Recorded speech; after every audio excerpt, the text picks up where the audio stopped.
فرمایا الحاج والعمار وفد اللہ، فرمایا جو حج اور عمرے پر آتا ہے وہ اللہ کا مہمان ہوتا ہے۔ کتنا بڑا اعزاز ہے، کتنا اللہ اکرام کر رہا ہے۔ الحاج والعمار وفد اللہ، فرمایا جو حج پہ آیا، جو عمرہ کرنے کے لیے آیا، حقیقت میں وہ کس کا مہمان ہے؟ کس کا مہمان ہے؟ اللہ کا مہمان ہے۔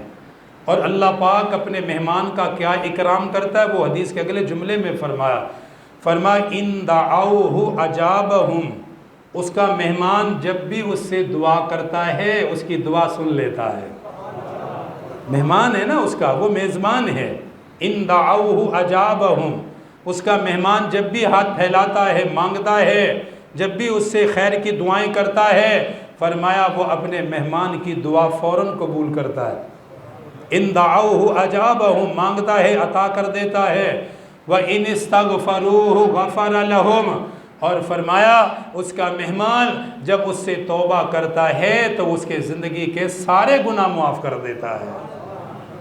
دو چیزیں ارشاد فرمائی۔ ایک تیسری حدیث میں فرمایا من حج، جس شخص نے حج کیا، فلم یرفث، کوئی گناہ کا کام نہیں کیا، ولم یفسق، نہ کوئی برائی کا کام کیا، زبان کی حفاظت کی، غلط چیز سے حفاظت کی، رجع کیوم ولدتہ امہ، فرمایا جس نے حج کیا، گناہ سے اپنے آپ کو بچا کے رکھا اور پورا حج صحیح طرح کر لیا، میرے آقا نے ارشاد فرمایا وہ حج کر کے اس حال میں لوٹتا ہے کہ اللہ گناہوں سے ایسا پاک کر دیتا ہے گویا آج ہی اس کی ماں نے اس کو جنم دیا ہے۔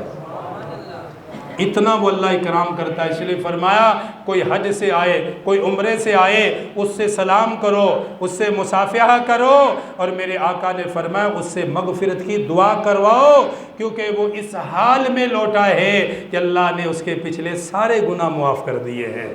وہ جب بھی کسی کے لیے دعا کرے گا، اللہ اس کے صدقے سے اس دعا جس کے لیے ہو رہی ہے اللہ اس کے حق میں قبول فرما لے گا۔ اللہ تعالیٰ